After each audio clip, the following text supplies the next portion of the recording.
Bum bum bum.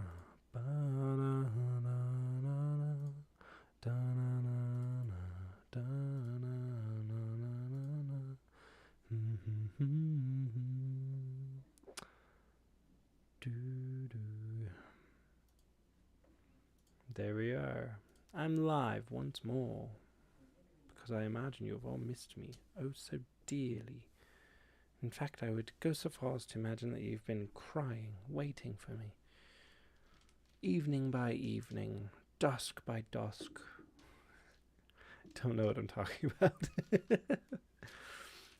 I just realized that I have actually an incredibly easy way to make my camera taller and probably actually get the whole thing in here.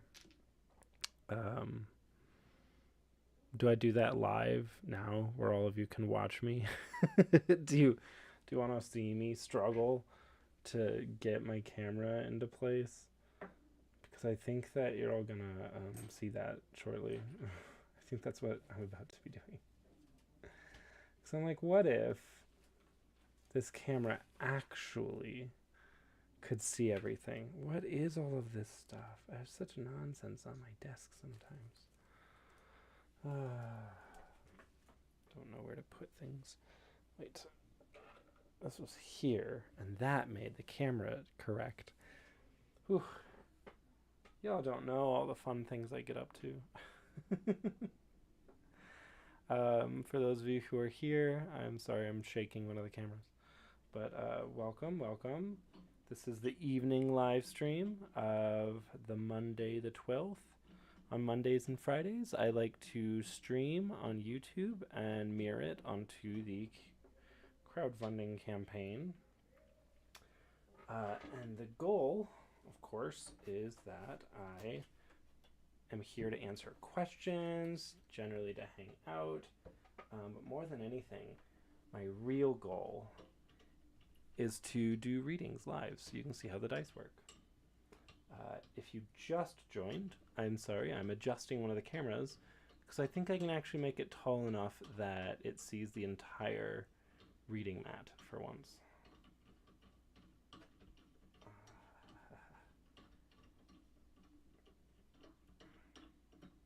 For those of you who think I should have done this before I started streaming, you'd be correct. I should have.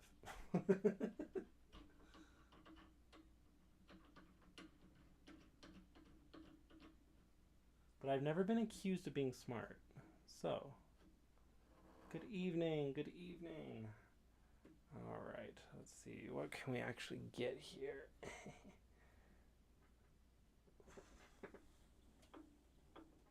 Oh my gosh. I'm tilting that whole thing. Oh gosh. Here I am like, this will make it better. You'll all be able to see the whole mat. It'll be amazing. And I'm not sure that that's actually true. I might not have actually changed almost anything. You know what? Sometimes we work really hard on something and it turns out it doesn't do anything. It's definitely taller. I just don't know if I can get it to be in a position where it sees the whole mat in a good, helpful way. This is how you know that I am very DIY over here, you know? Did that help any? I think so, a little bit. Sort of. Let's see what it looks like in the reading zoom. Yeah, I feel like you can see a little more. And you know, what more can I ask? So this morning when I was streaming, we were at 103,000, and over the course of this afternoon, we've come up and over the edge here, which is cool. We're at $104,000. Our goal was 75, so it's hard to be too upset about being above your funding goal. In fact, I'd go so far as to say that's pretty good. Now let's see here. Do people know that I stream? Do they know that I'm a streamer now?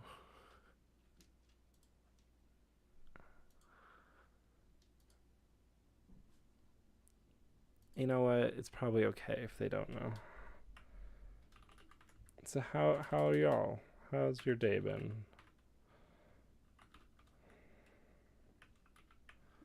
Reveal to me your secrets.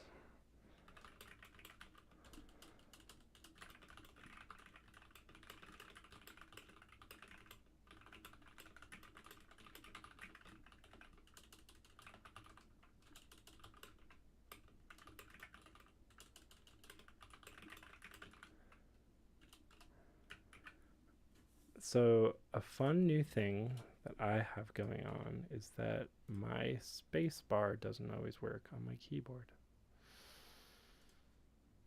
And you may be wondering, well, Seven, why don't you just get a new keyboard? Because your right shift key and your left control key don't work. Your G and your D only sometimes work. And now your space bar doesn't always work. That seems like it could be a problem. And yeah, you're correct. It's incredibly annoying. I could really benefit from making another bajillion dollars on a project. I could go so far as to purchase a new keyboard.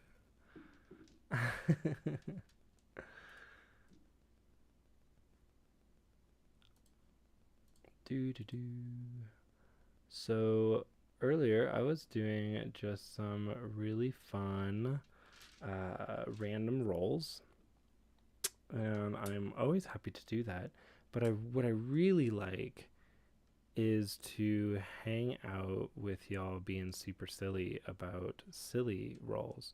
So if you have any silly or fun, just kind of ridiculous questions, hit me with them. I would really like to do the sillier questions. I just find them really fun.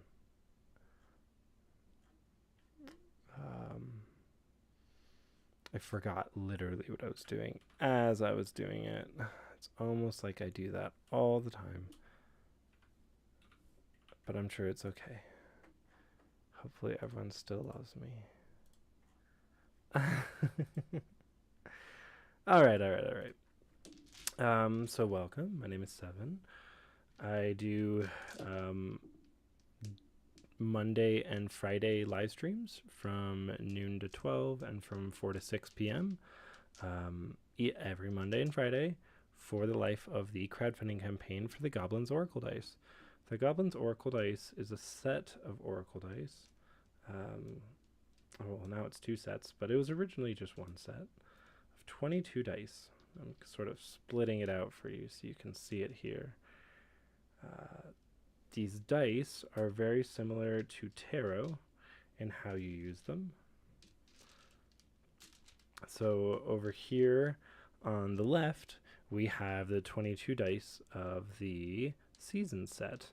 This is the original set that was done for the first and second editions of the dice, and now in this final edition, they're being renamed the season set because there is now a new set of dice that's over here. This is an additional 22 dice set called the Keykeeper set. You can tell that I have stickers on most of these telling me what the faces are supposed to be, because this is a brand new set for the most part, and the dice that are in here are not dice that have been made yet.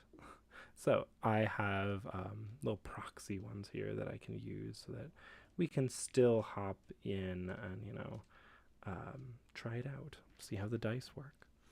The dice are a divination tool, so you can pick out certain dice that maybe go towards a question and then cast them down on your reading grid, where they end up, what faces are up, how they end up in little shapes together, or if they're near each other or apart from each other, all mean different things.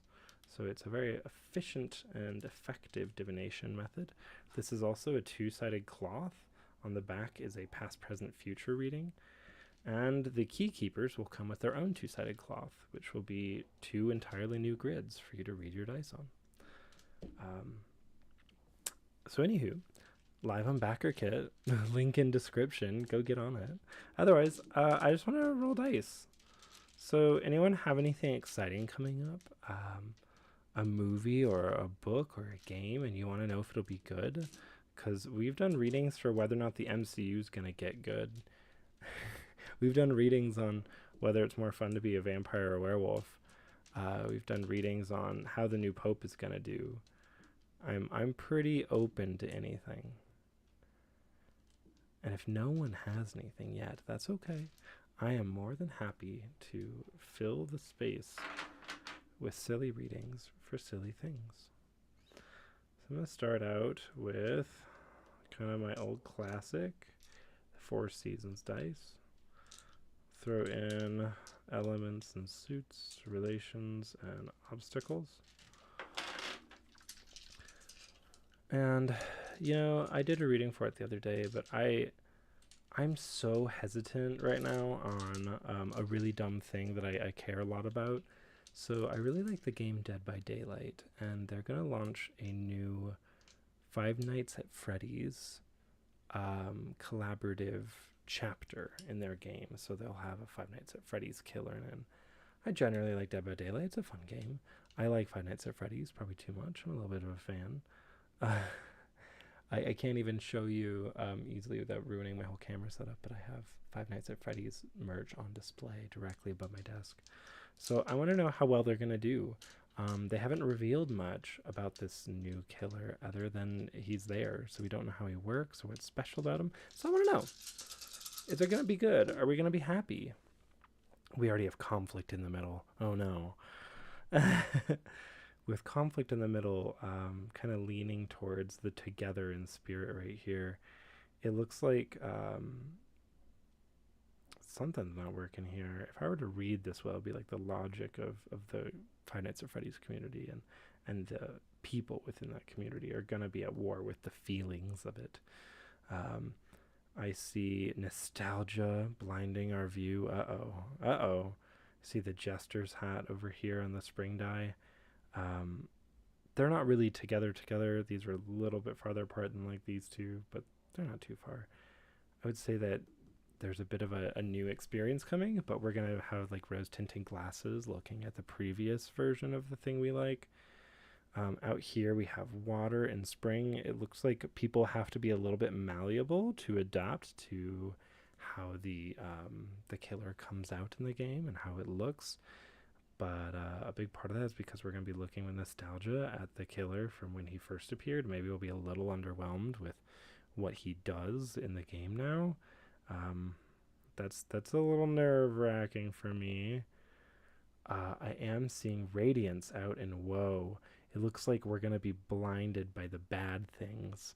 It's going to be hard to overlook little details that we don't like, which is unfortunate. Between body material, it looks like the personal versus the group is going to be quite a problem. Differing ideas on what should be happening. However, I see stores here. I think that the game creators are going to make a lot of money here. So even when they're weathering the nonsense and the rude people who are mad about it, they're still going to make a lot of money. So I think they'll be okay. This is the really fun one for me, where it looks like emotionally maybe a lot of the fan base will just gather together to weather the storm of the frustration and nitpicks. I don't see anything bad then, right? It looks like maybe the DLC will be good and it'll be fine. There'll be a lot of complaining and unnecessary controversy, but that's just kind of video games, I think. That's just okay. So yeah, that's fun. I guess they'll do all right. A bunch of angry 13-year-olds will argue about it on Reddit. And I won't argue with them. I'm too old to be arguing with children. Supposedly. Supposedly. Ooh, I wonder if I can plug in my phone now. because my phone is the extra camera up here. Now that's in its new position, the cable doesn't hang within frame anymore. Well, that's nice. It used to. Well, does anyone else have any important questions? And by important, I mean they can be frivolous, they can be useless. I tried to ask someone if they would give me a reading um, about what I should eat for lunch today, and no one gave me one, but I did just eat 3 grilled cheese sandwiches, which was like kind of the least exciting meal I could have made. I had other options, but oh well. What about you, Shade Greenwood? Witch Kitsune? Do you have questions? Questions about anything in your day? Or questions about maybe bigger issues that you're worried about? I'm not afraid of politics, so. Robanks, I went and bought soup finally? No, I just ate the 3 grilled cheese sandwiches on their own. I didn't go and get soup. So, whoops. I said that I'll go get soup so that it's more of a meal instead of just 3 sandwiches. I did mix up like a spicy ketchup to dip the grilled cheeses in, but I can feel it in my stomach, and it was just like you just ate the 3 grilled cheese sandwiches. That wasn't that wasn't very impressive as a meal goes. So, whoops. Or was it just sad by itself grilled cheese? Yeah, it was just sad by itself grilled cheese.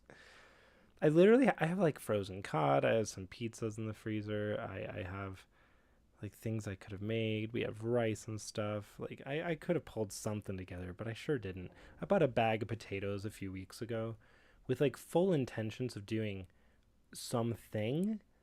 Like fill in the blank here, what you do with a potato, and I did nothing. Whoops. What are you gonna do? Well, my friends, uh, if no one gives me an important question here, I'm gonna do a nonsense one again because I have lots of fun with those. How about a reading about advice about the TTRPG session I'm running in a couple of weeks? Sure. Let's get advice for your tatter pig.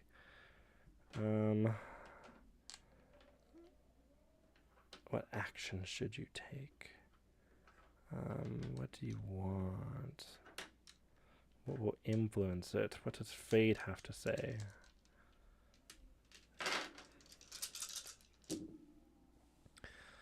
First in the core, Shade Greenwood.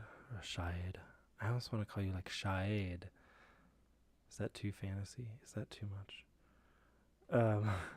I have inspiration here, leaning toward the mind and spirit. More of the mind. And then over here I have the scales. This is basically like justice or judgment, really. A lot more than justice. It's about weighing your options and making choice to pick something. That's leaning over here with iron.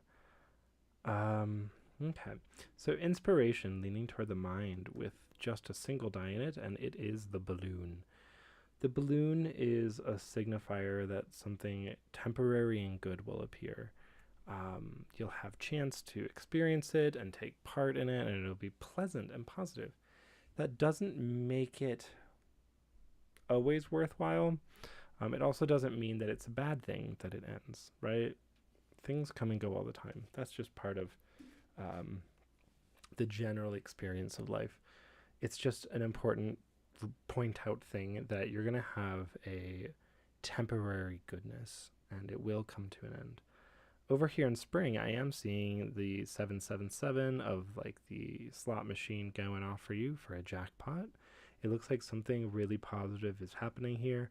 You have inspiration, you're going to have a burst of something really delightful, and it's very good. So number one, I'm just going to say that for your mind, this is a good space. You're going to be very, very happy with what you come up with and how you feel about it. Now, let's talk about the external world a little bit. What you're doing in the world. You're going to have to make some big choices, weighing the pros and cons about, I would say, battle. Iron is about attack and defense. It's about the shield and the spear. Um, because you're asking explicitly about a TTRPG, I'm going to assume that there will be some element of some kind of conflict or combat. You're going to have moments where you may have to adjust things as they go so that you don't just outright kill your players. Uh-oh. Ooh, I yawned. I'll admit it, I'm a sleepy goblin. It can't be helped. That's okay. Uh, so there just may be stuff that comes up during the course of your game where you may want to pull a punch or go ahead and decide to go all the way with maybe damage dealt to the party. Um, it's okay maybe if someone gets really grievously harmed in the fake story, not in the real life. Please don't grievously harm your players, or try not to. You know, do it emotionally. I do see puppetry here. It says that you are going to be very like closely tied to being a strong influence over the course of the game. Um, there's a couple ways I could read this on its own. My worrying way, that would be like a warning of advice, is make sure that you don't railroad your players. You might have a really great idea. You might be really excited about the idea that you're coming up with, that you're doing for the game. But do be mindful that you don't shove your players into your plan and then force them to conform with it. There's always stuff that can happen beyond it, right? We're online, so they can't be in physical danger. Good. Just emotionally ruin them. I feel like I get this every time. But in material, other people are going to be wearing their masks. They are going to want to really be in their characters. This is something for you definitely to lean into. The more that your players want to be their characters and really role play it out and be them in whatever way they can, right? The more you have space to really wrap them up in the story. So be mindful of like how deep in their characters they're trying to be, and then meet them there. If they start like really getting into it and you're not quite there yet, you could kind of pull them out of the game a little bit. So a little bit of advice. And then in spirit, I just see the butterfly. This is at the end of its life cycle. It's fulfilled. It emerged from the cocoon. I think that generally speaking, you just have a really positive game coming up. The only advice I really have to give is make sure that you aren't shoving them into your story. Let them take part in it and have agency. And when they're getting into it, get into it with them. It'll be more rewarding that way. And then I am curious about this. It's just mostly saying be mindful of what may or may not happen in your game. Go ahead and be ready to just like do horrible harm to their characters if it's what's right for the story and what's going to be the most exciting for them, especially if they're really deep in the game. They'll be more open typically to like experiencing danger and outright loss. But it looks like things are going to work out well. You have good ideas and there's joy to be had. Yay, we love that. We love hearing from a DM that your game's going to be great. Your story will be delightful.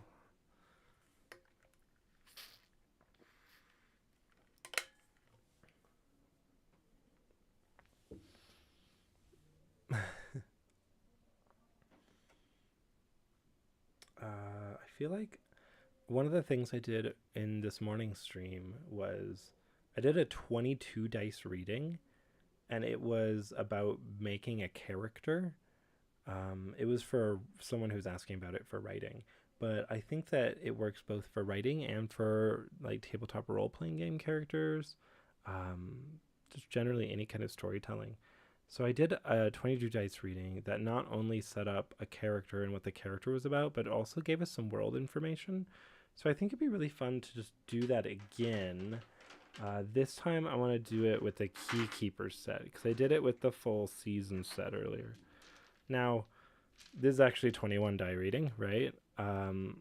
Because I don't have the D12 for the new set. This is the D12.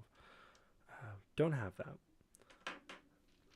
Which is kind of funny because it's just like the Zodiac, but I don't have it.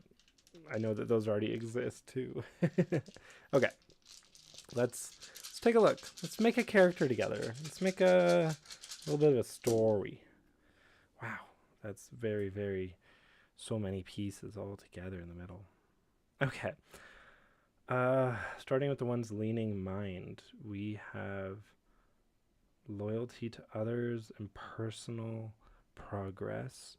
Leading into body, we have will as a pillar of your person and stress.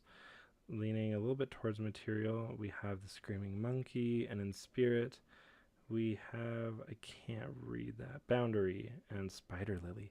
Okay, so much is already happening. Let's dive in. Typically, I don't do readings with this many dice because it's very, very involved. There's a lot of pieces. But when you're building out a character where the more details you have, the better it is, I feel like this is the kind of thing that you can do where you can really just dive in, right? And be like, all right, everything has a meaning. What is it? What are these bullet points for this character? All right, so we have a loyalty to others and personal growth. In the core leaning to mind, I'm really seeing that this character is someone who is loyal to a fault, to other people, and also that personal growth and success and progress for them is really important. They really support other people in their life because it feeds back to themselves as well, and it makes them feel better bonded to other people. They have more importance in the world by being there for others. In mind, I see go. This is a person who is really focused on change and progress and making things happen. They're very forward thinking. I also see tells die with the or. There's a person who is super willing to push through difficult situations. They don't just go with the current of things. They always go for maybe what they think is correct, right? They're willing to go against everyone else's thoughts if they think that they're correct. Way out, a little off screen. Let's bring it in. Above woe, we have the 3. This is someone who's lucky to a fault. They get lucky all the time, and it's actually kind of a bad thing for them. There's a lot of ways you could interpret that. Because it's leaning towards summer, I would say it's a little bit between spring and summer. It's a little bit about mind. It's a little bit about physical body. In 2 different dimensions here, maybe they're really lucky. It robs them of agency. They keep accidentally succeeding forward in things. And this is one of those moments where I would immediately write down, this is a person who always is lucky until one day they aren't. And when it's down to just them, their preparation, their skills, their abilities, they're going to realize that they are not prepared for the things that they're doing. Personally, I really love that idea. I'm super deeply in love with the concept of like, someone who's bitten off more than they can chew, but they don't even know it. And that's awesome. So I feel like this character would have a very tragic death in a late part of my game or my story, because things always work out for them, and they're so convinced that it always will be that way. And eventually it's like, no, sweetheart, it's not. Let's talk about this guy in between mind and body. I have the bricks, and for anyone who's not familiar, I do have these cheat sheet cards. So like go is right here, and it's color matched here. The symbols on here, it says it informs you this is the moment to move. Wait no longer, or you'll miss your chance to act. Don't think and plan. If you don't go now, you may not have an opportunity in the future. Act quickly and decisively. This is the bricks. Oops.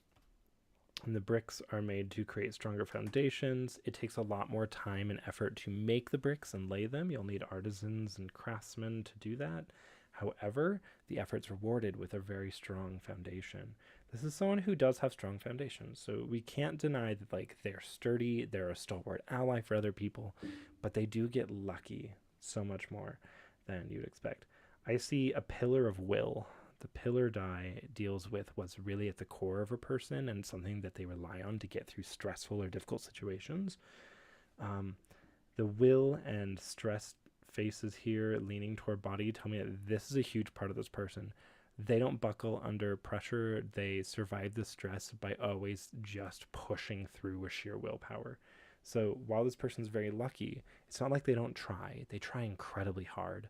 They just probably bite off way bigger things than they can chew, and that's where the luck comes in. I see injustice and the falling moon. The falling moon deals with the time when you should be at rest. It deals with dreams. It deals a little bit with unconscious. And that with injustice, I would say like this is a person who maybe is plagued by dreams of an injustice that was done to them or their family or their village. I always think about these as fantasy stories now. So they're really really stuck on some injustice that occurred earlier in their life. Fuels die. The rising moon is also here. We have the falling moon and the rising moon.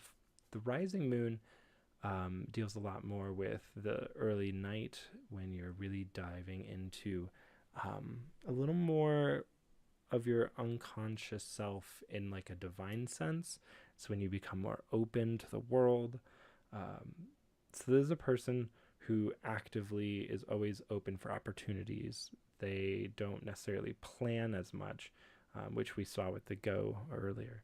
There's a person who really relies on things to like fall into place, and I think that's another moment where the luck comes in. We do have the dance out here. This is a person who just overall looks at life in a very positive manner. Um, they are a stalwart ally who's like very happy to be here and can always help you see things through a very positive lens. I have bargaining over here on the stages of grief, dealing with the material. I would say that relating to the injustice and kind of how they are loyal to others, they kind of think that if they just put enough effort into creating a good and safe space for other people, that the injustice over here might never happen again. These things feel very closely tied. This one's about grief. This is talking about some kind of horrid thing that happened to them or to people close to them in the past. So I'm definitely reading it as they think that they can make the world a better place so that something like that doesn't occur again. And that is going to help them come to terms with what happened to them. I do see a demon out here in material, and I'm so happy to be fulfilled like this. The demon is usually something you cannot win, but you're fighting anyways. It's generally a fairly bad thing. We can actually pull up the little card, the cheat sheet for it. The demon faces a cruel foe who means to bring you harm. It signals their victory against you. This is a warning that the difficulties you think you will upend or destroy will take something from you in the act, if they even die at all. I think that there will be like some third act villain fight where our character we're reading about definitely dies. I want them to die so bad. That sounds terrible, but I'm like, the luck runs out. It's tragic.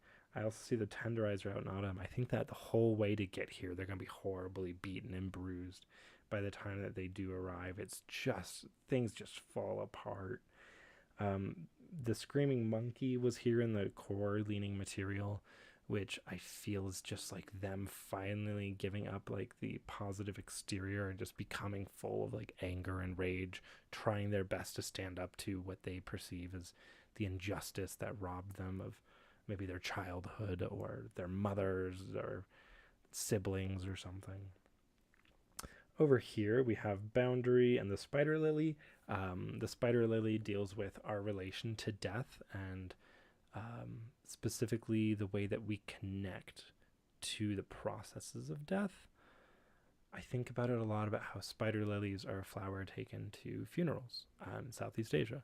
And it's not about the things that have died, it's about our relationship as the living to the dead. And that with boundary and the monkey kind of in a row, I see like this character's anger really feeding into other people who cared about this character very deeply.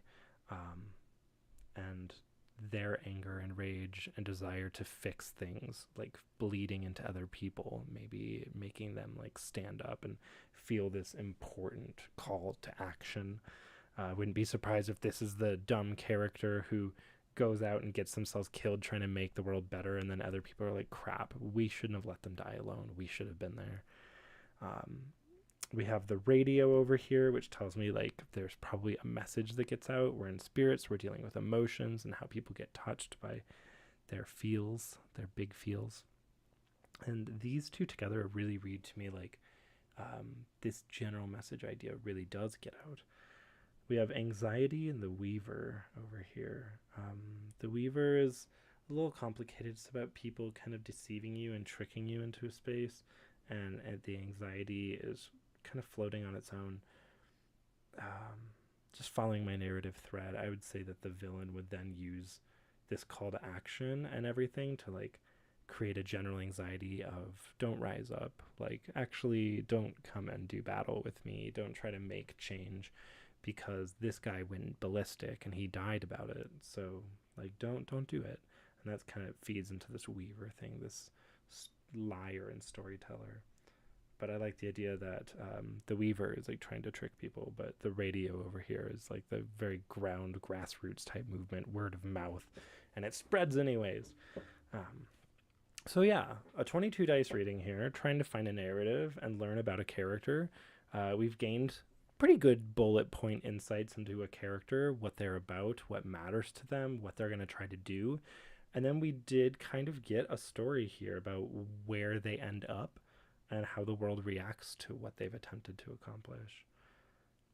In this way, the Oracle dice can absolutely be used for writing, coming up with a story on the fly. It can also be really, really useful for all kinds of other things.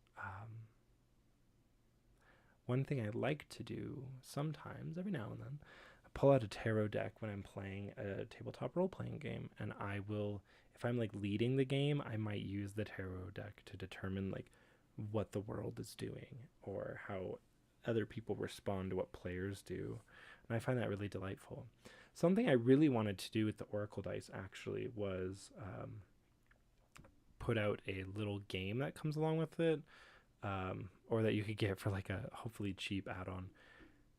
And the idea would be it was kind of a story game. The cards would have a lot of prompts. Each player would have, some set of dice. And then they would like draw a prompt that would generally give you like a beat of a story, maybe, or a beat of a narrative of a world. And then there's a space for a die to be placed on it. And you'd go through the dice you have and pick something. And you'd be like, okay, so this card is about huge societal change, right? And I would like place that down in the line. And I'd be like, it's huge societal change. And I'm going to use Rowan from Weir's die and place that on there. But like the huge societal change is that protection started needing to be focused on in this kingdom or this place.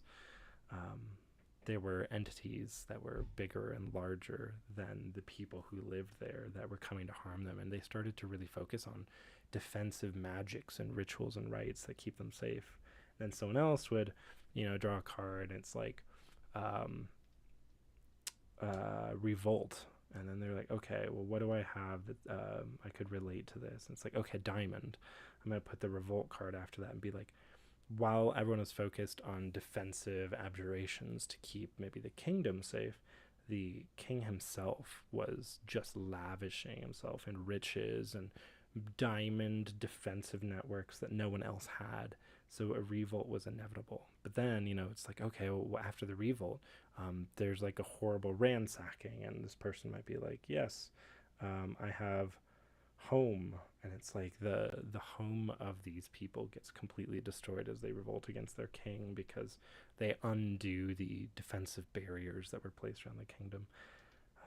But yeah, I was just thinking it'd be fun to do some kind of story game that focuses the dice. That way, if people have dice, they have specific ways to maybe engage in a gameplay with other people, making the dice, have a few more functions. I really like them as divination tools, obviously, but I feel like there's always more. Yeah, His Majesty the Worm is a TTRPG that runs on a tarot deck. I've never played, not yet. I feel like I have connections to the people who made it, probably. I just keep ending up in the role-playing game scene. Well, anywho, does anyone have other fun things that they want to know? I'm happy to do more TTRPG things. I'm happy to let you know how your next week will be. I'm happy to know how the world might be in another month. uh, the world is such a big and complicated space. Hello, Rita. Welcome in.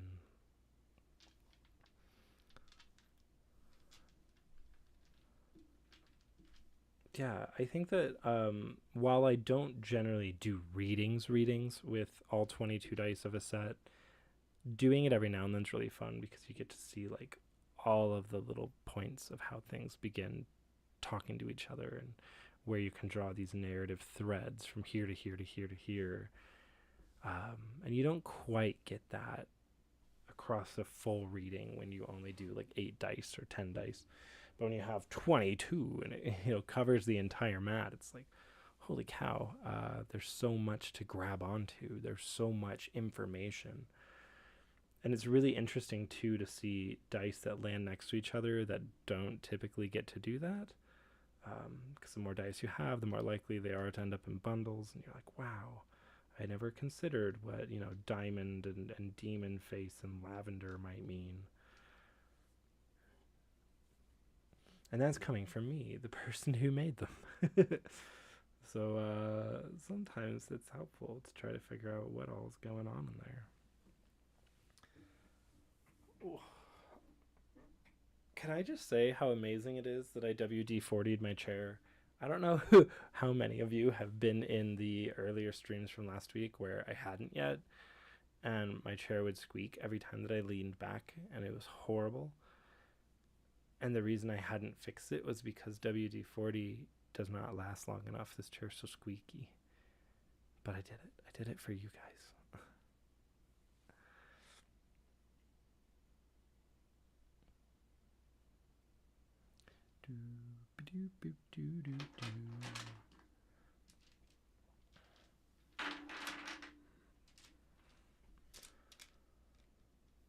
Well, now that I'm making characters, I'm like, I want to make villains. I don't feel like I'm making villains enough. What do we think is like the villain dice?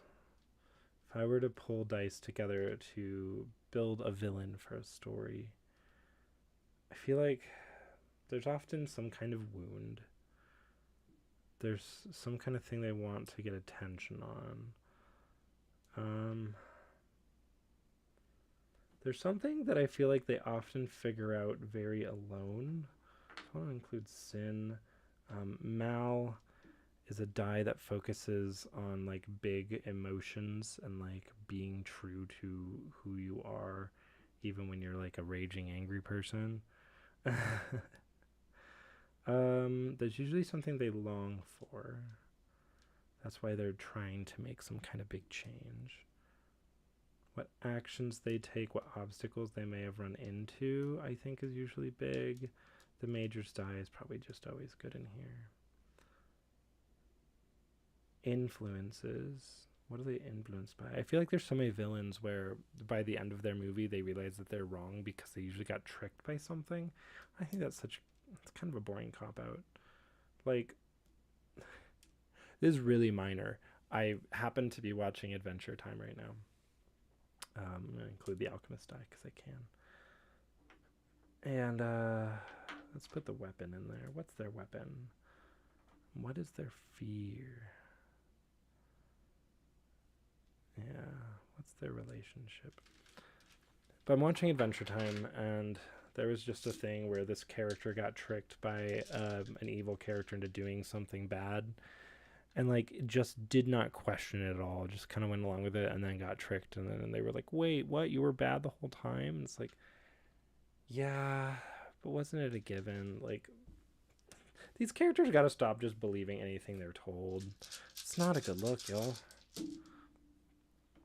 All right, so a villain. What kind of villain we got? We have sin with the deepest night. We have rejection. We have the sun and the flower. There's a lot going on right up here. There's loss. There's yearning. Okay, so the deepest night on Sin's die deals with that time when you're very, very alone in the deepest, darkest part of the night. You're laying in bed. You're staring at the ceiling. The alarm clock is blinking in the corner of the room. You can get a little moonlight in from the window. You can make out the shapes of the space you're in. And you're like utterly alone there, right? And you're just thinking, devoid of any part of life. There's no music, there's no light, there's no other people, there's no even warmth. Like you might be pulling blankets closer to yourself to stay warm. And what you think about in that space is like what this is about. It's about what it's like to be completely alone in this separated space from the rest of your life and what's there with you. And here, for this character, is rejection. And we have the sun and the flower for influences. The sun and the flower is where you're dealing with like two people in a relationship. One is the sun, one is the flower. The flower is dependent on the sun. The sun does not need the flower. Um, and there's like multiple sides to how that could work out, right? The sun could be completely oblivious of the flower's existence while the flower needs the sun, is obsessed with it. Alternatively, it could be the flower is drinking up the sunlight, and the sun is someone who only ever gives and never gets to get anything back from this person. Because we're right next to rejection and the deepest night and yearning and loss, like I feel like there's a clear story here. We have a villain who had someone in their life that was their son, um, or maybe their flower. Ooh, it might be more interesting if the villain is the sun here, and the flowers like they had a child, right? The child rejected them. They have a yearning for this connection, but there's also a loss. Whether or not the child is dead is unclear, but the child's definitely gone and has rejected them and left. Um, what led them to this point, though, is I think the next part that's interesting. We have emergence here, which tells me that someone um, emerged as themselves in some new big explosive way, and our other person is unable to deal with the fact of who they are. I feel like we're just doing an Elon Musk reading. Your daughter comes out as trans, and you're like, no. We also have the helm over here, which tells me that this person has weathered a lot. They have a fear of abandonment. And we have a neon sign within. There's a person who is so hungrily needy um, that now I'm starting to think that they probably were the flower in this relationship. Uh, there's no child that left them. They're the one who needs attention. If the sun leaves them, they're abandoned and they can't survive. This is someone who probably just like lost all sense of happiness in their life. But I want to be clear, like this isn't really about spirit. This isn't about what felt good. They were like literally abandoned in an important way. They relied on someone else to be there to protect them and take care of them in some way or sustain them. And that person left, and they really had to fend for themselves. That person revealed themselves to be someone that that our villain here didn't expect them to be. Our villain super needs. I don't know. There's like two ways to read that, right? Like either the kid left and then this person weathered time alone and didn't know what to be because they couldn't accept their child, or they themselves were the like person who needed in the relationship. Now everything's in mind, so there's probably an overly logical villain. There's someone who cannot get past things until they can understand them. They can't just feel good about things that are happening until they know exactly what's happening. We do have tin way out in here. Oh no, this is lead. This is lead. I always mix up tin and lead, but then I look at them for half a second and remember. Lead is poison. Lead is one of those things where there's the alchemy die. So lead is what you turn to gold in alchemy, right?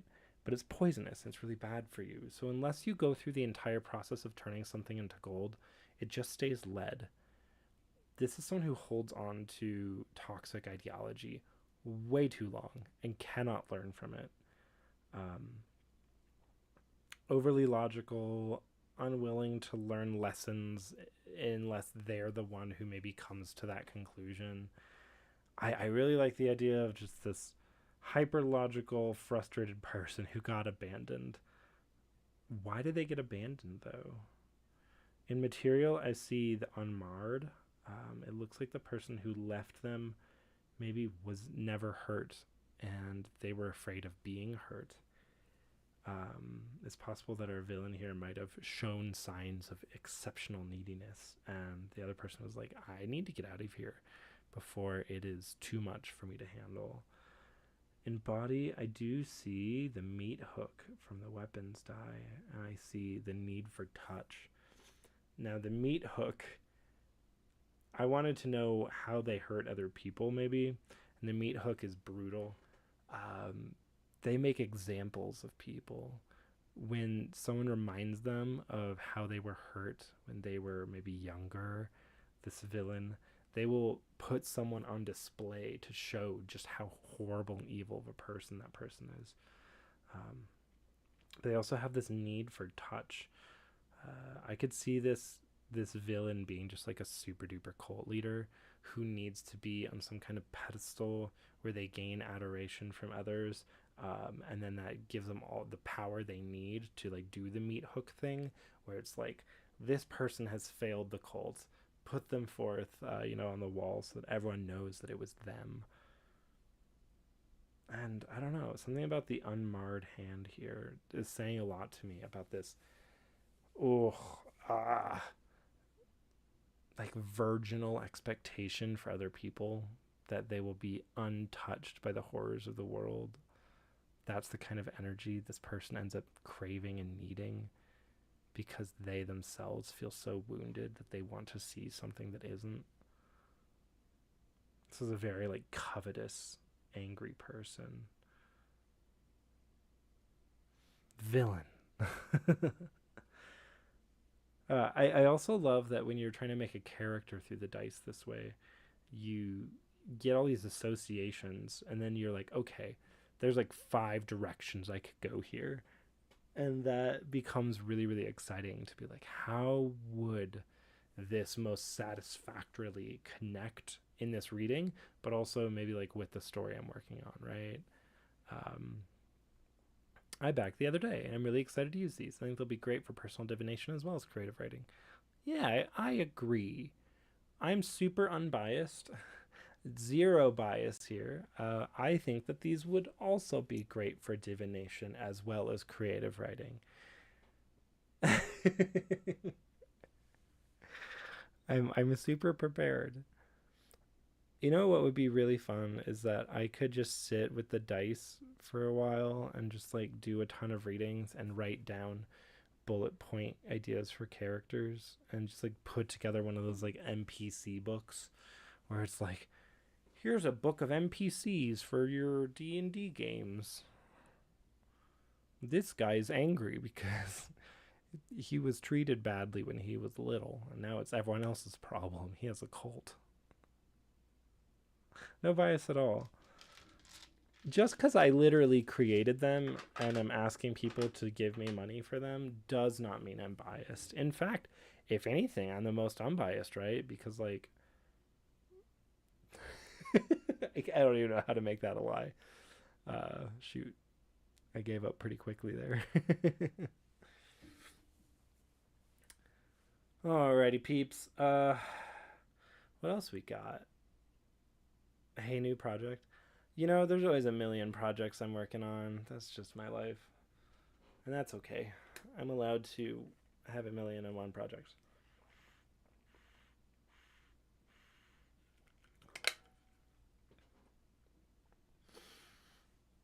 But honestly, there are like 2 spaces at the end of the year for me to run like book projects.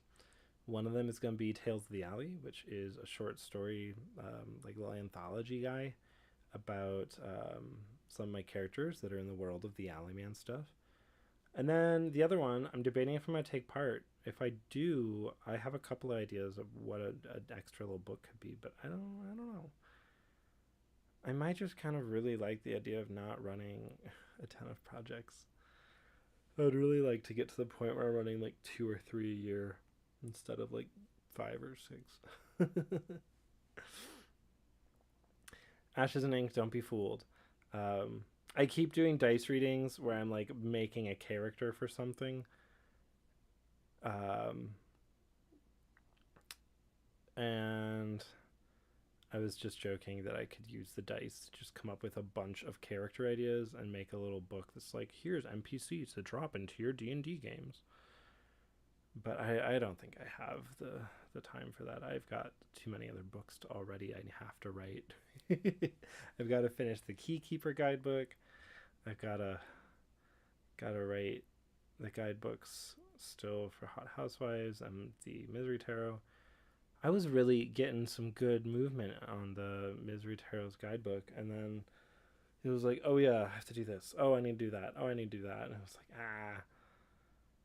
I just run out of time every day for everything I'm supposed to do. So a break would be delightful. This might be odd, but since we're on TTRPGs, could I get a reading not for creating a character, but for creating a ship in Wild Sea? Ethan, I have never played Wild Sea. I don't know what it takes to make a ship in that game, but I will gladly give you a reading and just tell you nonsense. I want these. I want these. I feel like luck is important for a ship. We have to include the Mariner's die. It's just a requirement. What does it do? What does it want? Maybe bully some of the Confluence team to do so. I can't bully the Confluence team. That would be really cruel. The Confluence team is already dealing with enough.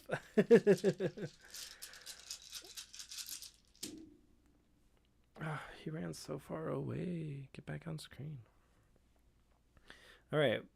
Again, I don't know anything about Wild Sea as a game. I don't know anything about making a ship in Wild Sea, but I'm telling you right now, this ship has to have the ability to go backwards.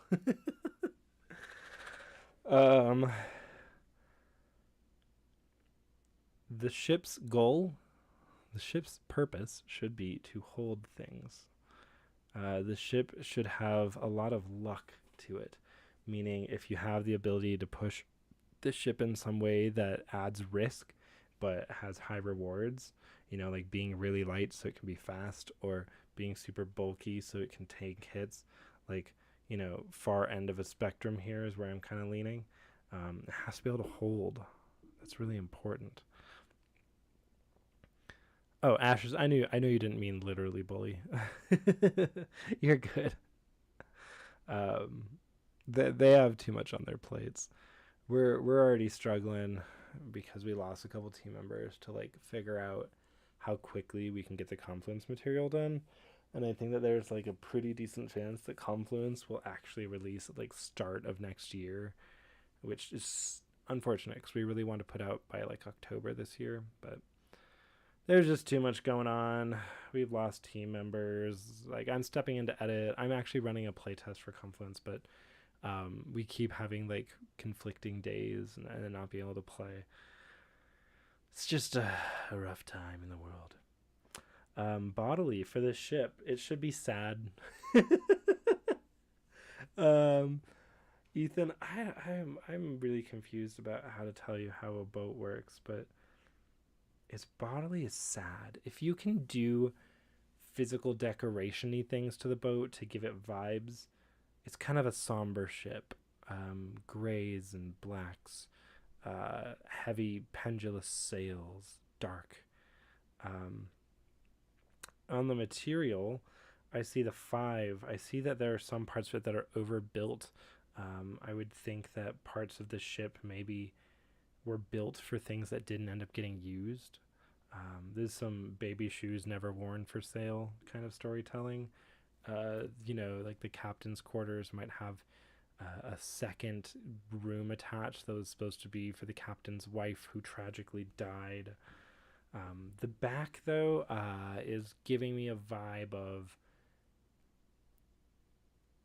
the ship might be hearkening to an olden era. It also might be it's also got the alley here. I feel like maybe this ship isn't new. It's been exchanged hands many times. It belongs to an older world that doesn't exist in the same way anymore. It has features that are for older technologies that have been made obsolete. The alley gives me the idea that it's kind of been a gathering place for the riffraff of the world. In the core, I see the sword here pointed at change. Um, Mentally and emotionally, this ship has like a lot of history to it, but it keeps changing hands. What it means to people, what it means to different people who used to crew it are such different things. When it was, a pirate ship, it was the cause of misery. When it was a cargo ship, it was the thing that children found exciting to see come to port because it meant that little cakes and teas and flour arrived or something. I think something's fun there. Um, we have the compass here between spirit and mind. It looks like the heart of the ship is the navigator. Um, I don't know if you're trying to like build a crew as well, or if you're just trying to make a ship for this. But the heart of the ship being the navigator to me reads like the center of the ship is built around the map space, right? Like under the deck there is a special room made just for the maps and the navigation, and it's where everyone gathers to talk. It is literally like the heart. I also see the helm, which tells me that this place has been. The helms tell me that this thing is weathered a lot. Part of it being a heavy, somber, brutal ship is that um, it's super worn down as well. I feel like a lot of the things and supplies that are on the ship maybe are nearly useless in some ways, um, but they have a lot of character. And then over here we have the bricks. Bricks is telling me this thing is probably built to last, and people can tell. It's one of those things where you bring someone fancy on your ship, and they're like, "Wow, this thing looks like a dump," and you're like, it's made it like 100 plus years and it's doing just fine," and it really is. It's an emotional anchor for people who are on it because they know that this thing is gonna last. So Ethan, I hope that was helpful. I have no idea what all you need to make a ship in Wild Sea, but I think I made a fun, big, chunky ship that's old and has a bunch of stuff that's not necessary, but still got heart and love in it. I'm currently on disability and relying on my parents is awful. What a mood. I have an interview tomorrow for a retail job. Could I get a reading on that and the near future about money slash work slash disability?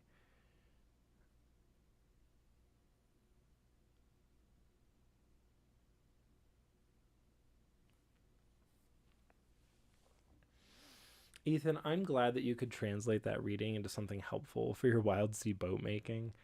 I earnestly had no concept what information you needed or what would be helpful, but there you go. This is your boat. Yeah, 4C process. Let's do it. We need this. We need no, not that. We need. We need. Um, that's the troubles. I feel like I'm grabbing a lot of the same dice. That's okay. Which one are you? No, thank you.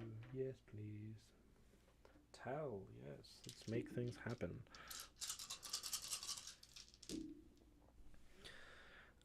Well, 4C process. Let's look at the core to start. We have the tells die, which is turned to the worry face. At the moment, your primary relationship to the problem is worry, which is telling me that it's not like being prepared. It's not trying to like be ready to go take part. It's just worry. You have so many worries living in your brain over this. Um, Over here in mind, I see financial progress and whimsy. Um, hmm. If this had actual imagery on it, the line would be pointing downwards over to here. And we also have loyalty to capital.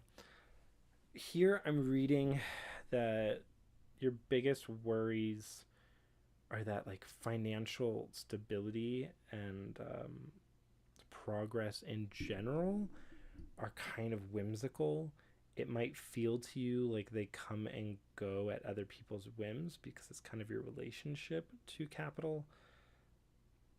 I'm thinking about this a lot, because you are just reminding me a lot of a friend who's in a very similar boat, who lives with their parents, who is struggling heavily with depression and is really struggling to have a job to make it so they don't have to rely on their parents. So like a big part of this becomes, is there recognition for you that like a job is needed, or is it more like it's everything feels like it spins out of hand, and as a result like the idea of having financial stability feels sometimes irrelevant, you know? I know people who kind of view taking part in capitalism, for example, as like pretty optional. And that's fair, but because we live in capitalism, there's usually the outcome of then they have to rely on other people to support them financially. And that's complicated and not fun. Um, Over here, having loyalty to capital is telling me that you do have maybe more of a concept of, I have to do this. If I don't do this, then I'm going to be a burden on other people. I'm going to feel like I can't participate in society. It seems like that is something you're pretty aware of. But because the whimsy's there, I'm still like feeling, do you want the job that you're gonna go to tomorrow for the interview? Or is it something that you're like, I'm gonna pick it up, but like I don't want to hold it really. I don't really need it in my life, and I don't want it in my life. And that's complicated, right? Because like if you don't respect the job to some degree, it's not probably gonna last. And that leaves you in the hard position of like, is this even stability, or is it just temporary money? So, first thing I would think about is like, is this something that you think you can actually stay at for a while? Is this something that you're going to respect enough to stay in? Is it just going to give you money for a while, and then when it doesn't feel right anymore, or when the depression gets the better of you on a day, you're like, I just don't want to be there ever again? That's the hardship of disability, you know, not always knowing ahead of time how you're going to feel. We do have a part puppet and Mercury kind of in a row here in body. It looks like you're pretty malleable as a person when you actually go towards work. You're willing to just do what you're told and just roll with it. But I am seeing that this here kind of puts you apart from people. It doesn't sound like being at a job, even if you meet new people and maybe even make, new acquaintances, something akin to a friend. It doesn't look like you're going to let yourself be in a position there where you necessarily connect with people. Um, you're just going to kind of be there to do whatever they need, and then you're kind of going to turn off your brain otherwise. I do see order over here going into material, which tells me like you'll do a good job, which is good. Um, hmm. I would just be wary that it doesn't make you really isolated. I've had friends who struggle with depression who get jobs that don't relate to dealing with people all the time, and they really like that. But then it does kind of put them in a position where they become really isolated and they don't really connect with people anymore. And that doesn't necessarily become a positive experience. Down here in autumn, leaning a little towards wheel, I see the skeleton. The skeleton, the skull, or rather, speaks to dangers you are not yet ready to face, being out of your depth or entering a space where you will be endangered. Um, I only worry that if you are in a position here where you are a little separate from others, you may get to a point where you just are. I already talked about isolation. I just generally am a little nervous that it seems like this job could be a place where you work well, but you don't gain anything from it other than money. And especially when you're dealing with depression, working somewhere that you already don't care about um, can just kind of like push that further. So I don't know. It sounds like you like the company. That's great. It's an hour away and it's not the best position.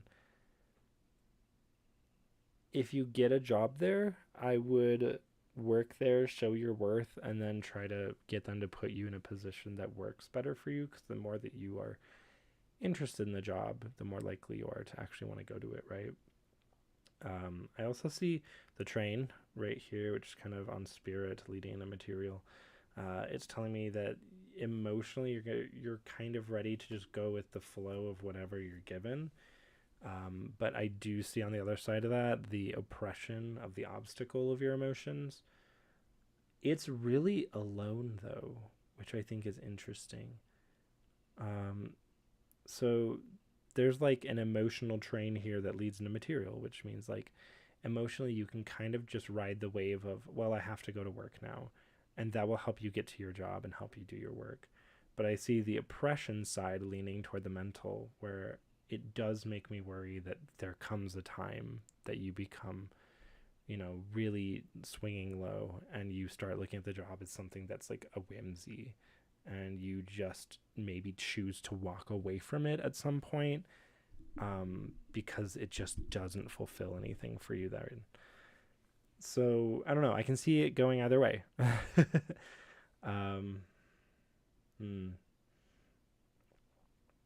So yeah, that was my advice. What I said earlier. If you like the company and you would like a little bit of a different position there, go work there if you can get the job, and then see if they can help you move into a position there that's a little better suited for you and what would help you. If you're feeling really isolated already, being around other people could be really helpful. Ashes and ink. What is unique about the question mark and the word wanderer in that update that the other areas do not have? That is your hint. Thanks for the reading. Well, I hope it's actually helpful. I know that dealing with depression is like a very um, complex thing, because what you want to do at one point isn't always going to be the same as what you want to do later, because there are times you just don't want to do anything. It makes it really difficult to muster the effort to go to work. But if you can make it work, it sounds like it'll be good for you. So I wish you all the luck. Kirby Sanders. I also would love a reading on the current/near future state of career things. Yeah.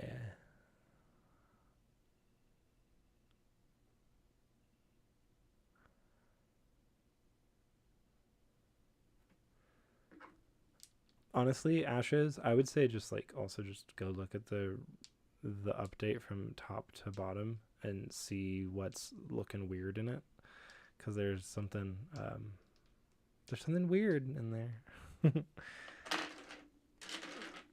All right. Kirby Sandos, my dear friend. Let's grab these random dice and these random dice. What does this take us on? Kirby, there's nothing in the core, which just means that your reading is a little more multifaceted. There's nothing that's like, this is what it's about. It's about multiple things. So we have redacted history, we have lavender. In your mind, it looks like there's some stuff that's happened in your past that maybe you've put away that might come around and be helpful for you. Lavender is also a very, very like calming and open space here. It's a flower that's really good for mindfulness and whatnot. So I would say that for your career, it's really important to think about what you have already done before and being open to things that might reach into knowledge and skills that you've already gained from that.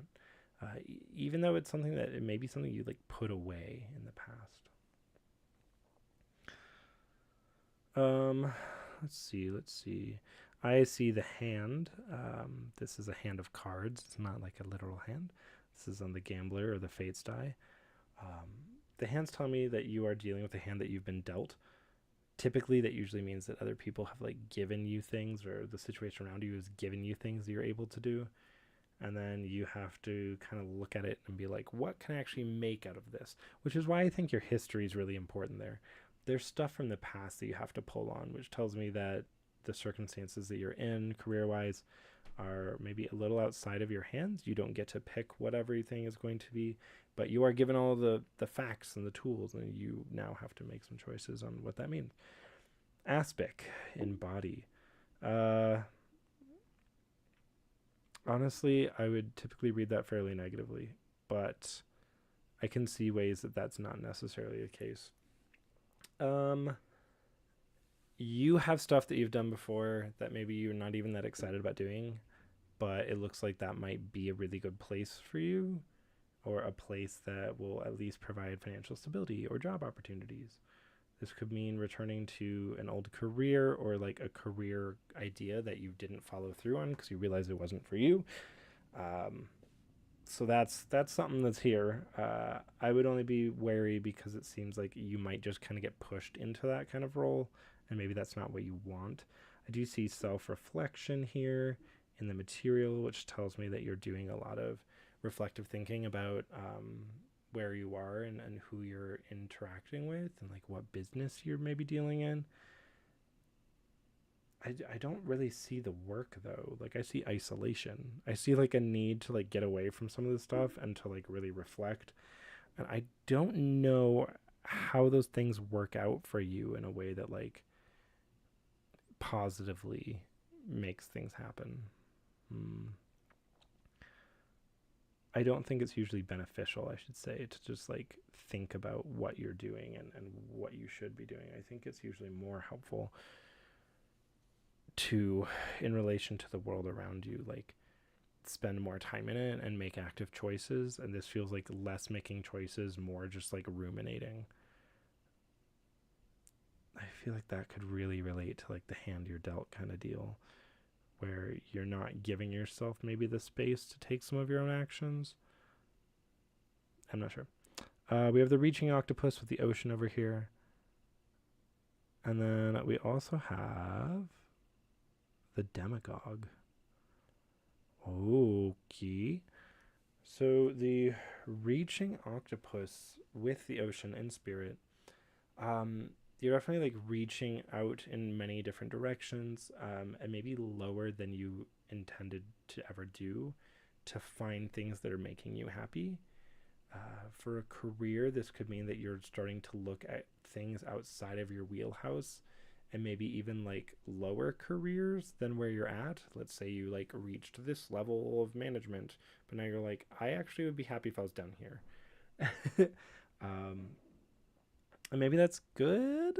It is kind of dependent on like what you think would make you happy to be there and make you like still financially stable. I am seeing financially stable kind of like a relevant thing here, because we have the disc out here in winter, which is saying like you still need some element of financial stability and support to be like at peace and comfortable with where you are.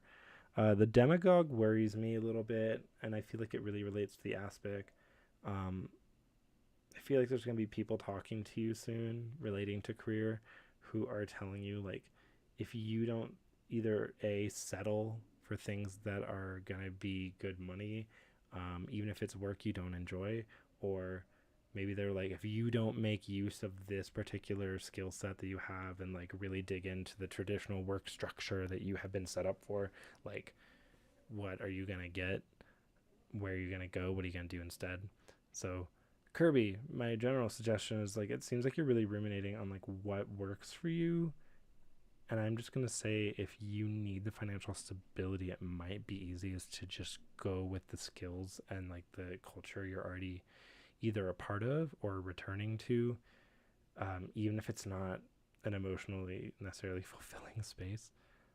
If you want both, that's something you have to spend a lot of time here for. You're going to have to reach across many different areas to find something that both makes you happy and brings you the same level of money. I just think that that's a really, really hard thing to find. It's not to say you can't. There are people out there who love their jobs and make a ton of money. Good for them. I can't relate to that. So I think it's kind of a hard ask, hard sell.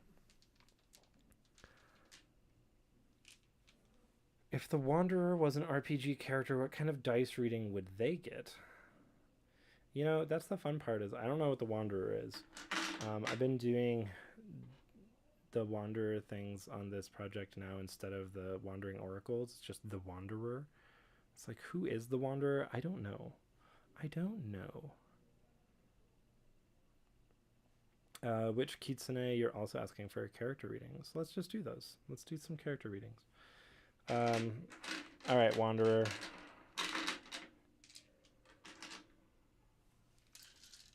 Who are you, Wanderer?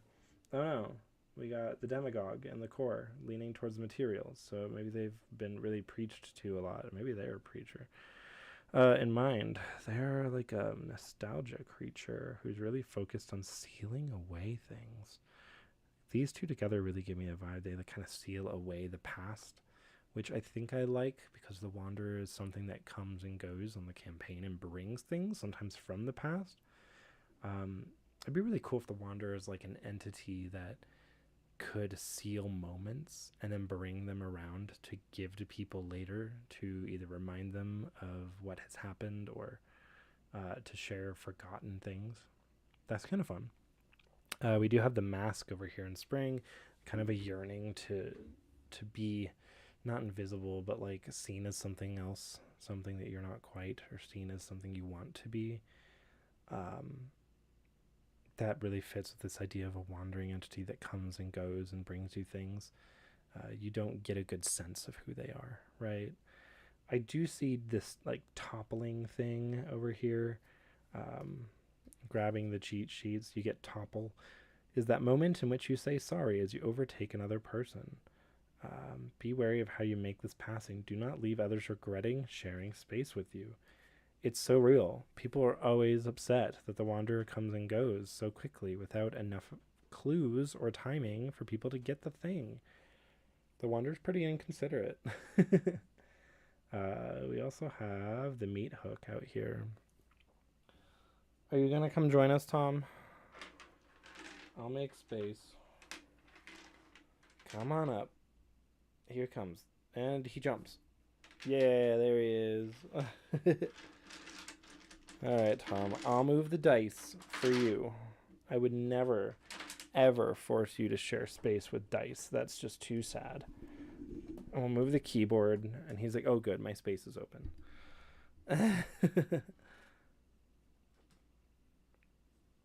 All right. He has joined us. And he covered up nostalgia. He does not want us to look at the snow face. Why? Why can't we look at that? Huh? This is Tom Bombadil, everyone. Say hello. This morning he really was like chewing on dice a lot.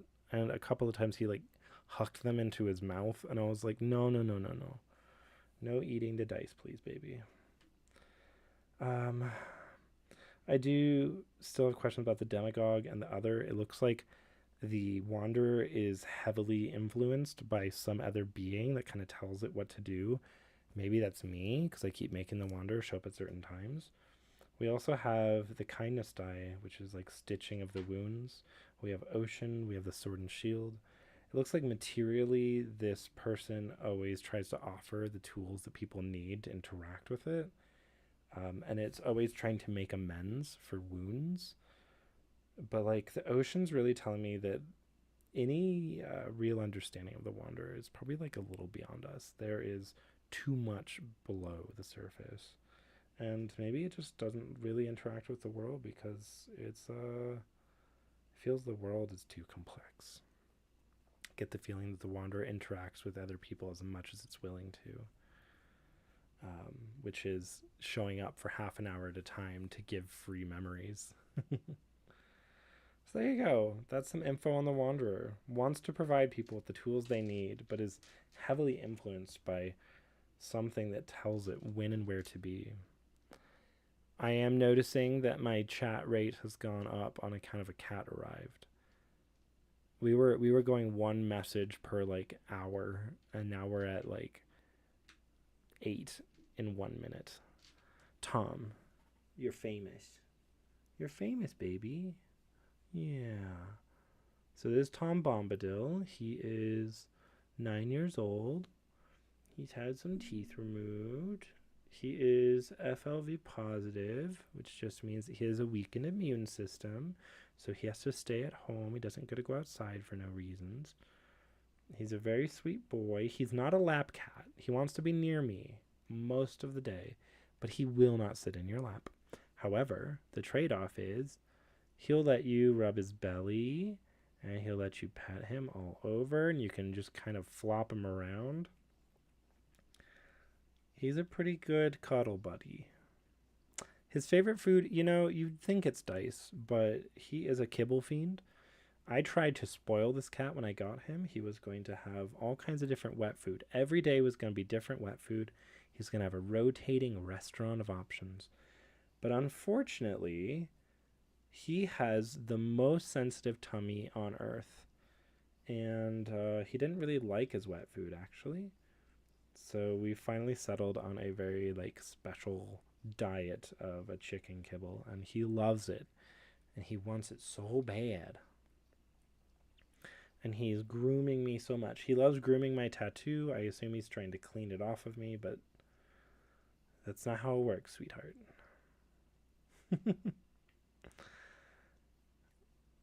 The cat has blessed the reading. We can pretend. We can pretend that he blesses readings instead of just ruining them. Okay, am I clean enough? Are we done? No? Okay. Then you just keep going, I guess.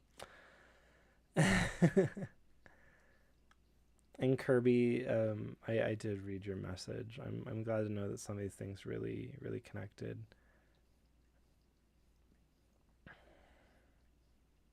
Oh, thank you. Yeah, I have this tattoo here, which is my personal sigil. I used to use it a lot more when I was a little more active in spiritual practices. But having it tattooed on my body was a really, really helpful moment to kind of solidify it as part of my life. It's basically like my personal seal. And then on this arm is a little 7. This was a stick and poke tattoo that I got done in a hotel room at 2 a.m. by a friend. And it's really, really clean and good. My friend did an incredible job and actually had Sanoderm and everything. So it healed perfectly. It was super wonderful. These are my only tattoos, though. I'm a little sad about it. I would love to get more tattoos, but number one, they cost money. And I am, contrary to, I don't know if people think I'm rich, but contrary to some amount of belief, I'm a very poor person. I do not have money to do tattoos, but I'd like to get more. So we'll see. Maybe someday. I know that I had another question here about a character. It was a siren for... Hold on. Please don't lick the map. The Witch Kitsune. I'm playing a siren. She's in a pirate-based game, and she's here for the luring of other humanoids to their ruin. What insights to her and her goals am I missing to make her a true character? Oh, yeah, no. The stick and poke is incredible. It's so clean. How close can I actually get it to the camera in a way that looks right? Help. It's hard to... Such an awkward angle. I'll just stand up. That's probably the easier thing to do. Oh, God. Well, I can't turn it easily, but that's the 7. It's very, very clean. The closer you get, you can kind of see the stick and poke stuff to it, but it's nice.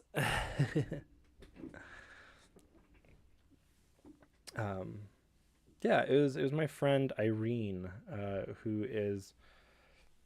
The joke keeps being that Irene is the heir apparent to Steve Jackson Games. Steve Jackson Games is a huge game company in the game scene generally. Steve Jackson Games did Munchkin. That's, I think, the one that most people be like, oh, Munchkin. And Irene is kind of the right hand man of Steve Jackson himself. Irene's super cool. Just a really fantastic, exciting person. Really, really enjoyed hanging out with Irene and getting a free tattoo out of it. Uh, that's the other part, is that it was free, so there's zero complaints of any kind. I think it looks fantastic. I would like to actually hit the Witch Kitsune's reading, even though I have a cat, even though I have an incredible kitty. All right, Tom, are you gonna let us do this reading? Are you gonna screw it up? Who knows? So the Siren, Witch Kitsune. Let's have a chat. In the core, I see the wound on the wound die. We also have worry and release.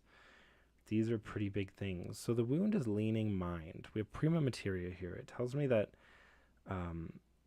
the siren is someone who has been hurt by people before, and it weighs pretty heavily on her mind. She has prima materia here, which on the alchemist die is basically like you have a blank slate. You could do anything you want. What is it you desire?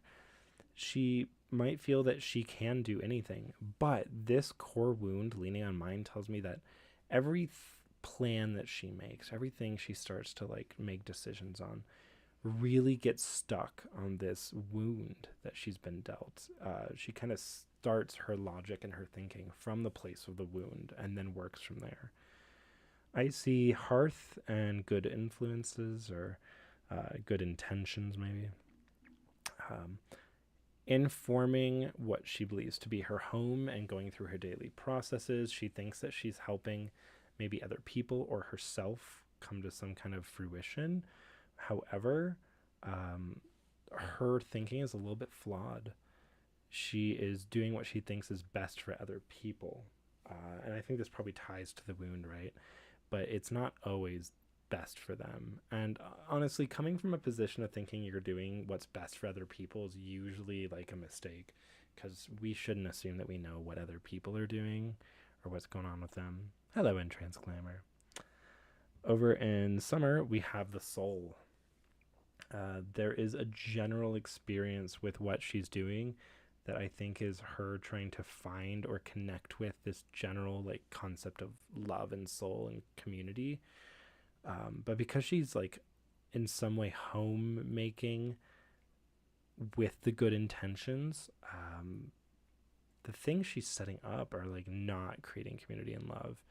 And I think that that's always going to be a haunting part of her leading people to their ruin, is like she thinks she's doing it for some good purpose, but it's not working.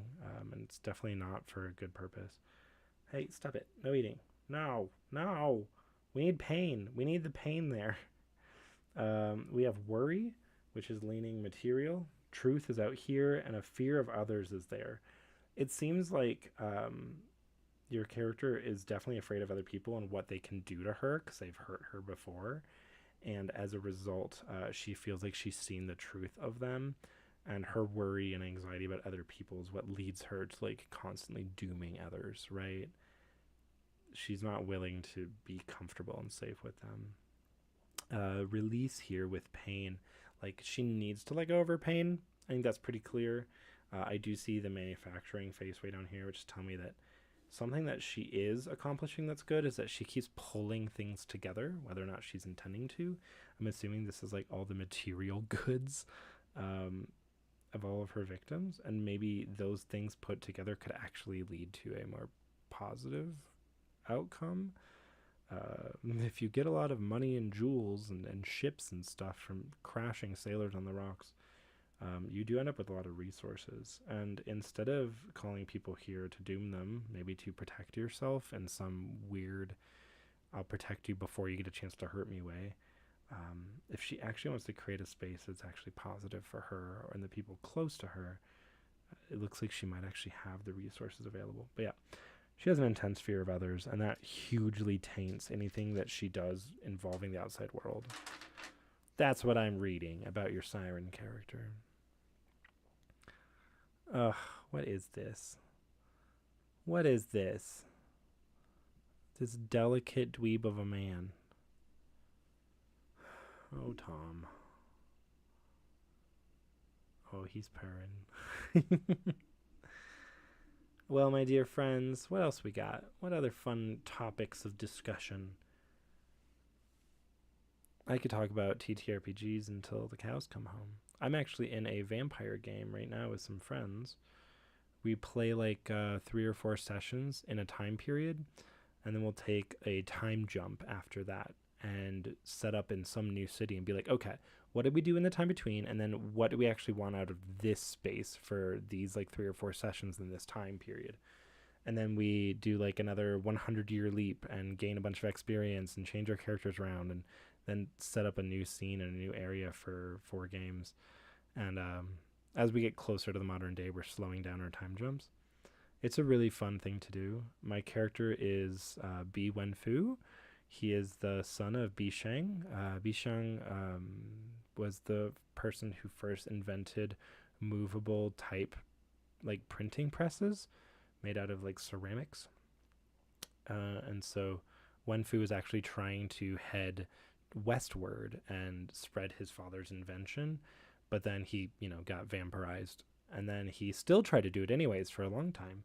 He would open bookshops anywhere that he settled down. He would use his father's unique printing press and create copies of books. Um, he also did a lot of horrible things because he was a vampire, but the thing I always return to is his attempt to make a little book empire well before Gutenberg invented the quote unquote like more modern printing press. So I think Wen Fu was doing a great job, but unfortunately, he did kind of drop his dreams and sell his bookshop out and like go about his own life. Now he's gonna become a doctor. He thinks that he could be a really good doctor because he has horrible vampire magics that let him mold people's skin and bones. We'll see if that works out for him. I'm not 100% certain or sold on it. But it's a delightful game. I'm also in a D&D game every other Thursday at home with some friends.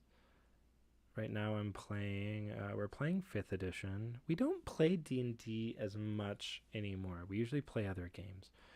But our D&D, we're doing a 5th ed game, and we're doing it with some people who haven't played very much, so we're kind of teaching them. And D&D's kind of like the game you teach newbies. It doesn't have to be, but it is the one that always ends up being that case for me. um, and yeah, I'm having a lot of fun being a wizard. I made a custom subclass to try to harken back to things I liked in 3rd edition. So I'm playing the Mystic Third subclass that I made, which lets me get some divinations, divine-based magics. So I get spells slower than a typical wizard does. Like I have a 2nd level spell as a 4th level character, but I only have access to 1 arcane, and now I've just got access to 1 divine as well. And so over time, I just start getting a lot more spell slots than your average caster, but I'm always like a level behind. Yeah. It's still fun though. I have like a variety of spells I can cast, which makes it enjoyable for me. I'd like to do a D&D campaign or some other TTRPG, but I literally know like 2 people. I've only played D&D once and I have no idea where to find others to play in real life or online. Yeah, Kirby's super right. Your local game store often will have like looking for group postings. I don't know where you live, so I shouldn't say often will. I know that has been the case for game stores that I've attended. You can also go to websites, just under like the search, like looking for group websites or something like that. Try to find places that have LFG looking for group TTRPG options. I know websites like that exist. If a cat wasn't holding my hand, I would go look up some. But I know there's like subreddits. I know there's discords that are just like looking for group D&D. And you don't have to play D&D. There's so many incredible role-playing games out there that are better than D&D. But I know D&D is like the one that people know.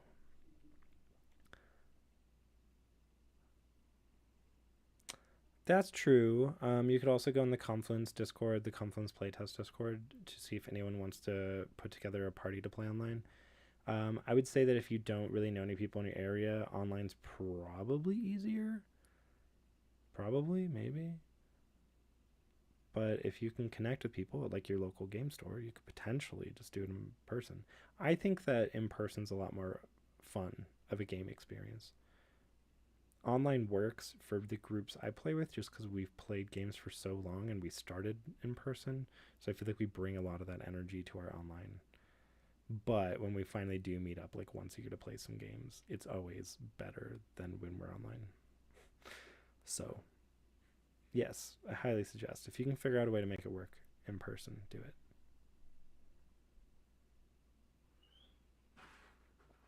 I'm I don't know. I'm kind of like being held hostage. I don't know if you can all see this. A sweet baby boy has captured me, and I just don't know if I can do a reading anymore. I think I've been claimed and taken by this sweet kitten, this 9-year-old baby boy, little chubby butt, super sweet. Oh my gosh. But if anyone does have a question, I'm happy to read around the cat. I think we're at that point of the night, though, where it becomes a read around the cat moment. And we have to see if we can keep Dice away from his mouth. But I'm not willing to kick him out because I'm sorry, are you seeing this face? Are you seeing this precious little cat? Yeah, yeah. Oh, my bad. I was going to take my hand back to see if I could angle the camera so you could see him a little bit better. But look at him. He just lets me rub his tummy. Takes a pet like no problem. Tom Bombadil, everyone. Oh no, some little shrimping. Oh, I should have caught those feet.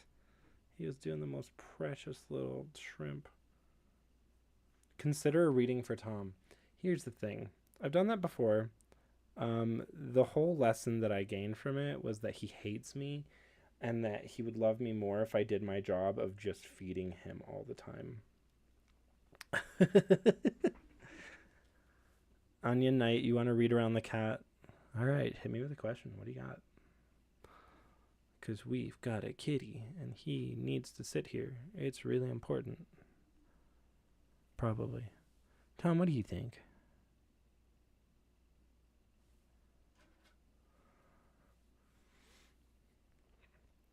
Just a big furry loaf of cuteness.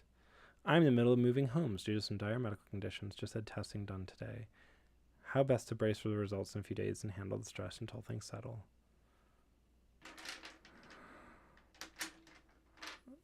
Okay.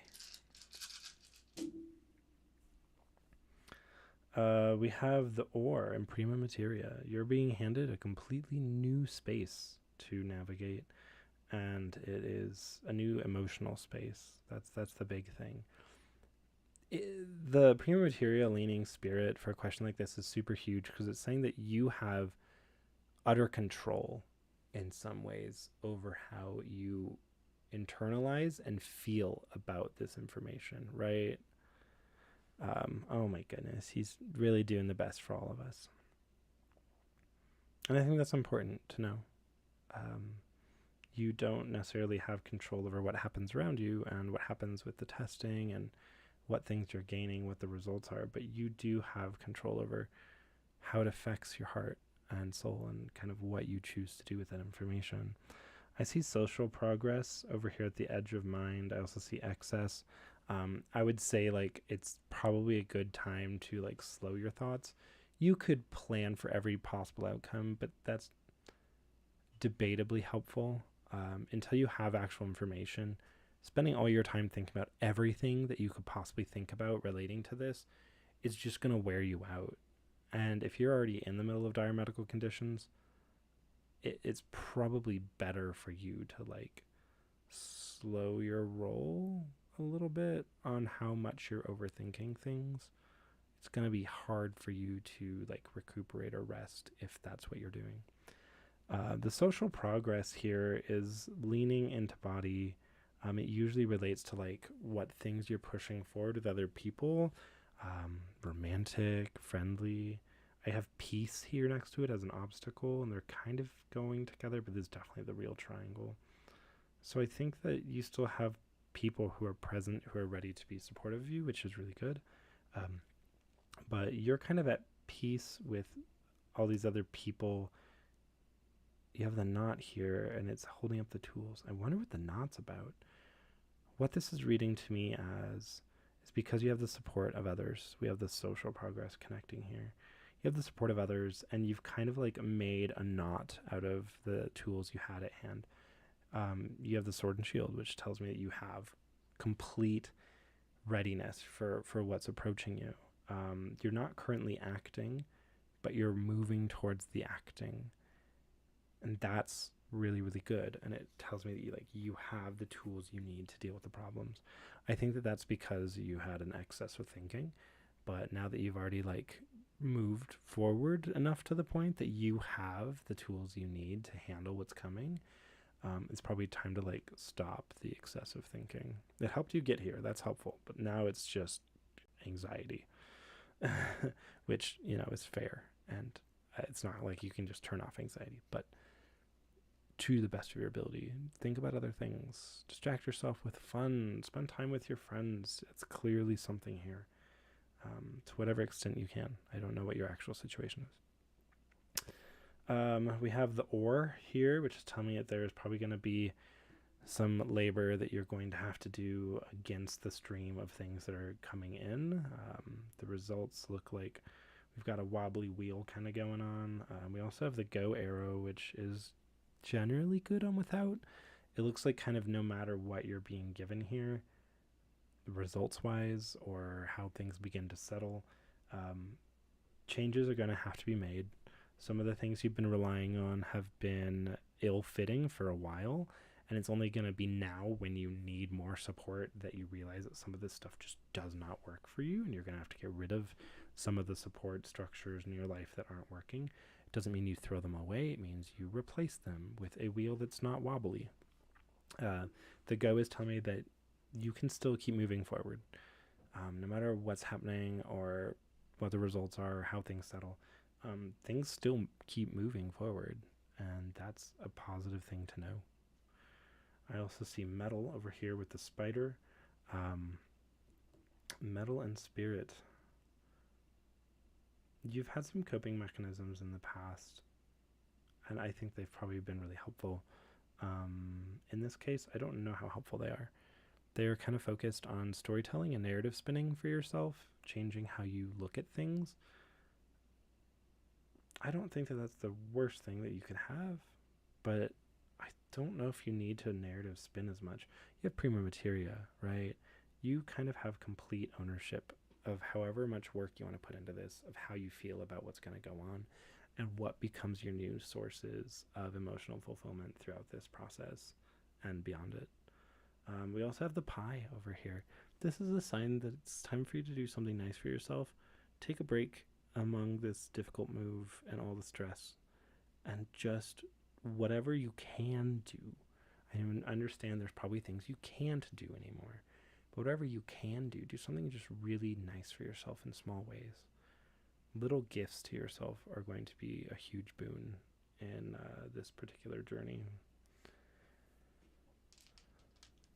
And we didn't really have to read around the cat. The die that was under him, he kind of got out of the way of, so that was helpful. Oh, Tom. You're the show stealer every day.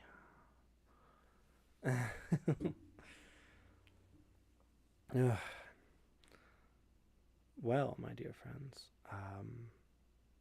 I think we're going to probably wrap up a little bit soon. Early. I still have to get to the climbing gym and go climb for the day. I try to go 3 times a week, or else my membership is too costly to be paying and then not actually attending. So if anyone else has any last questions about the campaign, the project, the wandering tears, the trivias, the interviews, the things, let me know. I'm happy to answer some simple questions about the project in general, but probably no more dice readings. We're going to wrap up. I find the fact he was laying on the pie extra special. Me too. I got to be honest. If someday My cat came to my bed, and on his back was tied a little like plastic clamshell with a piece of pie in it. I would eat that and be so thankful, and it would be like the most special thing in the world. Here, Tom, you can have the pie on your face. He's so conked out already. He's so comfy when he's on my desk. He'll just go right to sleep, even though I'm talking. Doesn't get bothered at all.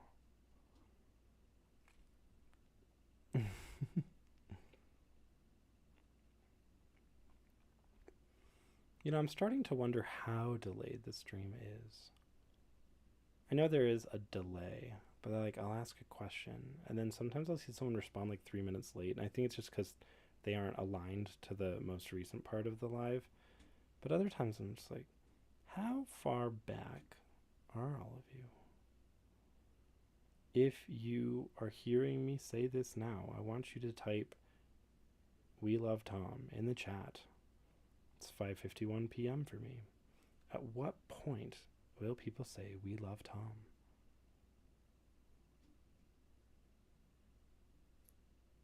In 10 seconds? In 20 seconds, maybe.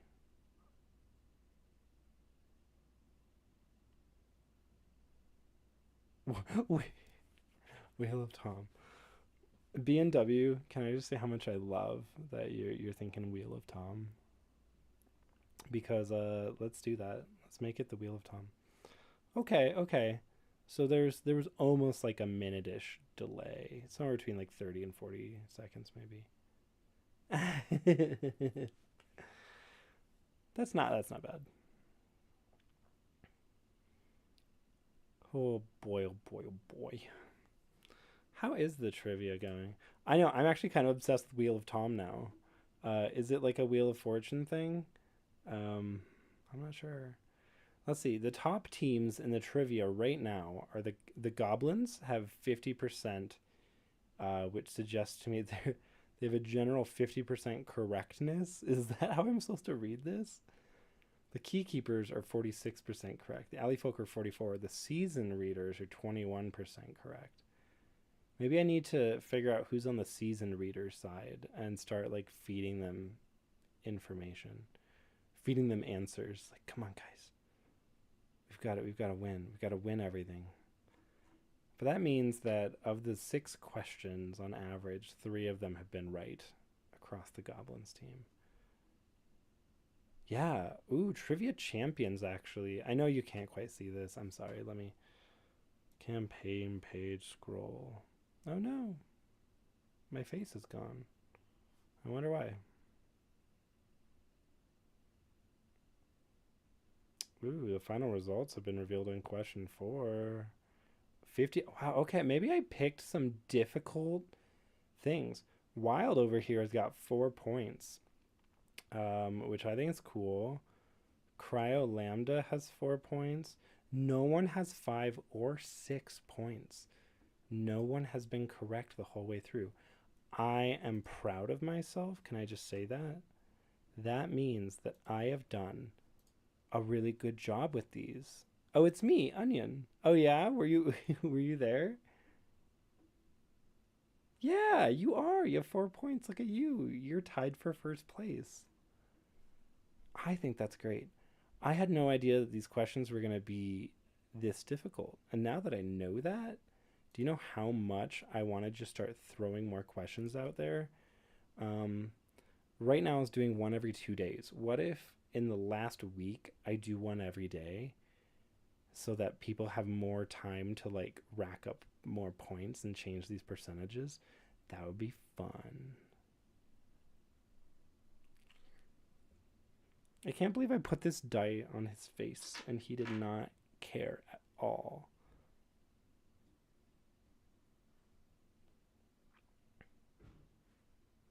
Oh, the score doesn't count until the answers reveal, but it's showing me percentages before I ever revealed anything. So I'm not sure. The whole trivia challenge feature is very new to me and like new to BackerKit. So I have a lot of questions for how it functions and what numbers it shows and when. because early on I had people being like, how how does it work for teams that are of different sizes? Because some of these teams are smaller. And I was like, how do you know some of the teams are smaller? I don't know that. I can't actually see in any way how many people are on each team, which is confusing to me. If I open up the poll for the teams, I can't actually see a number signed up for any of them. I'm like, how should I know this? I just don't know. I don't know nothing.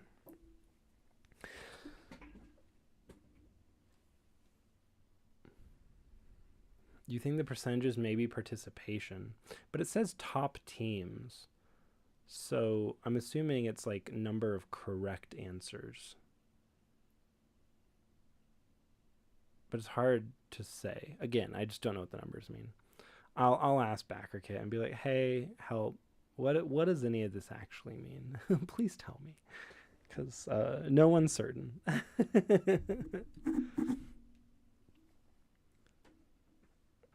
Alrighty, friends. I'm just like leaning back, having a really chill time. My cat's clearly having a more chill time than me. You big lug. I'm pushing you more into the camera. Kirby, that's so interesting. The pick your team question showed percentages of how many people picked each answer. I can't see that. There's nowhere I can go to see that. I went to the poll, I went to the back end. It just won't let me know how many people signed up for what teams. So it's funny you guys can find that and I can't. Because I can't vote in any of the polls because I'm not a backer. And I can't back my own project, so I can never become a backer. Super weird. Super weird choice. Uh, Alrighty, friends. Well, I hope that you have a delightful day. I'm gonna beep up my climbing partner and see if we can get climbing. I would like to go climb some fake rocks inside of a gym and ruin my nails more and more. That's why my nails are so screwed up. I've been climbing and I just keep breaking off some paint. Tisk tisk. So have a lovely night. Do something fun for yourself, all of you. You know, we had the pie face, and it was like, do a little nice thing for yourself. Um, have a slice of pie. Go to your local grocery store, buy like a $2 slice of pie or something. I don't know if that's even a thing. $4 probably. And just do something nice. All right, friends. Ta-ta for now. Tom Bombadil sends you his love from his dreams, because I am assuming he's in big dream states. Unless I bug him. Unless I bug him. Oh my gosh. This is what you all get at the end. Just Tom Bombadil extreme pets. Extreme pets.